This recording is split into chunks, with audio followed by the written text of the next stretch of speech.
बिहार से नीतीश कुमार जाने वाले हैं, कोई बहुत बड़ा अब यहाँ पर औचित्य नहीं रह गया है, समझे। और उनको 3 हिस्सा काम उनका भारतीय जनता पार्टी ही पूरा कर चुका है पैकेजिंग का। जिस तरह से 7 मंत्रिमंडल उनका प्राण खींच लिया है, तो अब सिर्फ वो अर्धलाश की तरह जो है, एक जिंदा जो होता है ना, जिंदा की तरफ सिर्फ वो कोमा में चले गए, अब कुछ बचे नहीं। शेल्टर होम हुआ था, एक सृजल, हाँ, और सृजल घोटाला हुआ था।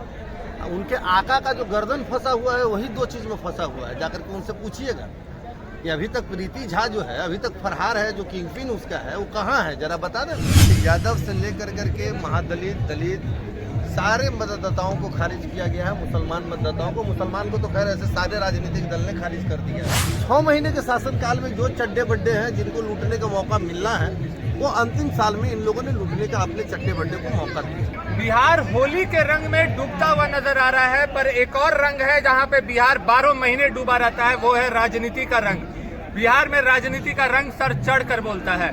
नमस्कार, मैं हूं फलक सिंह और अब देखना शुरू कर चुके हैं आगाज एक्सप्रेस। अब बात करें अभी राजनीति के रंग में जो अब रंग चढ़ा है, वो है मंत्रिमंडल विस्तार का रंग, वो है जन स्वराज जिस तरीके से धरातल पे उतर करके बिहार में चुनौती देते हुए नजर आ रही है। इससे बात करने के लिए आज हमारे साथ उपस्थित है विकास कुमार ज्योति जी, जो जन स्वराज के संस्थापक सदस्य में से एक है। उनसे विस्तार से जानते हैं जिस तरीके से मंत्रिमंडल विस्तार हुआ है ब्राह्मण, यादव, मुस्लिम समुदाय को दरकिनार कर करके ये विस्तार हुआ है, और साथ में जन स्वराज की क्या रणनीति के साथ जन स्वराज जनता के दिलों पर राज करने के उतारू है। सर स्वागत है।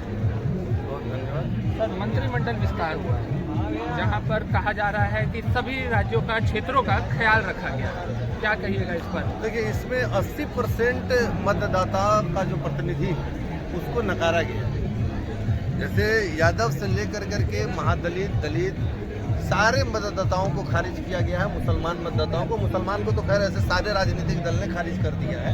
अब एक आस जनसुराज का है उनका, और उसी जनसुराज के प्रति अल्पसंख्यकों का भागीदारी को सुनिश्चित करने का हम लोगों ने संकल्प लिया, और वो दिख भी रहा है। तो अब इन लोग ये अपने आप को मान चुके हैं कि हमारी विदाई तय है, और इससे ज़्यादा कुछ विशेष मंत्रिमंडल विस्तार का हमें नहीं लगा।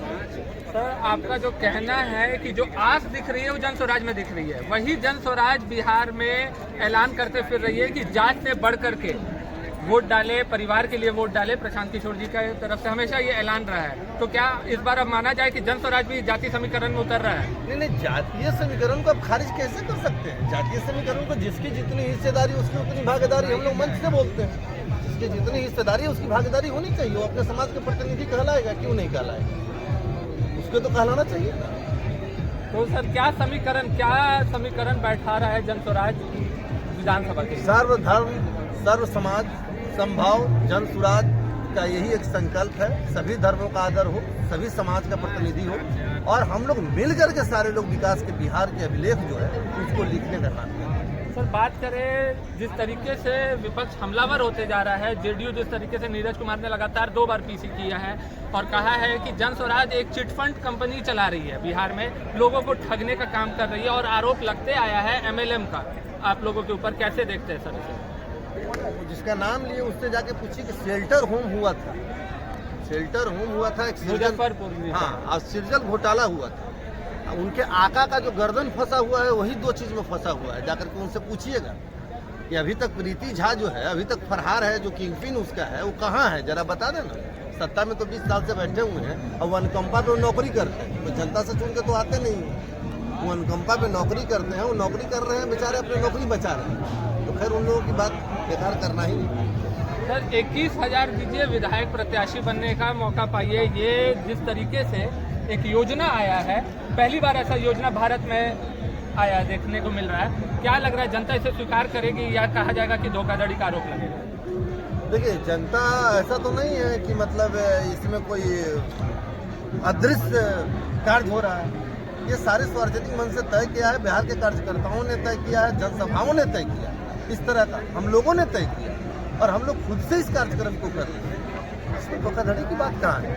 सर, जिस तरीके से एक तरफ नेता प्रतिपक्ष तेजस्वी यादव लगातार जनसंपर्क कर रहे हैं, प्रगति यात्रा पर नीतीश कुमार निकले हुए हैं, जन स्वराज की क्या रणनीति होने वाली है सर? आने वाली सरगर्मी बढ़ने जा रही है। कुछ रणनीति नहीं होने वाला, पैड एंड पैकेज। बिहार से नीतीश कुमार जाने वाले हैं, कोई बहुत बड़ा अब यहाँ पर औचित्य नहीं रह गया है।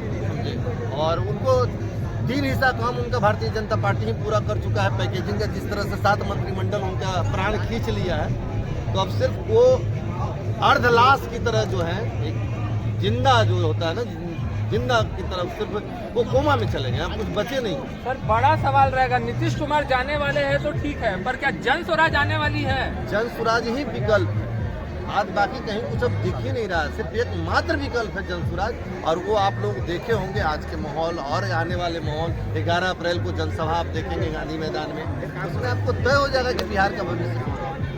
बिहार का भविष्य कौन है। तो ये थे हमारे साथ विकास कुमार ज्योति जी, जन स्वराज के संस्थापक सदस्यों में से एक है। इनके तरफ से साफ तौर पे चुनौती दे डाले है ये। इनका कहना है कि नीरज कुमार पहले मुजफ्फरपुर गृहकांड का जवाब दे और उसके बाद जन स्वराज ही एक विकल्प है, ये ऐलान कर दिया गया है होली के अवसर पे। जुड़े रहे हमारे साथ, देखते रहे आगाज एक्सप्रेस। धन्यवाद।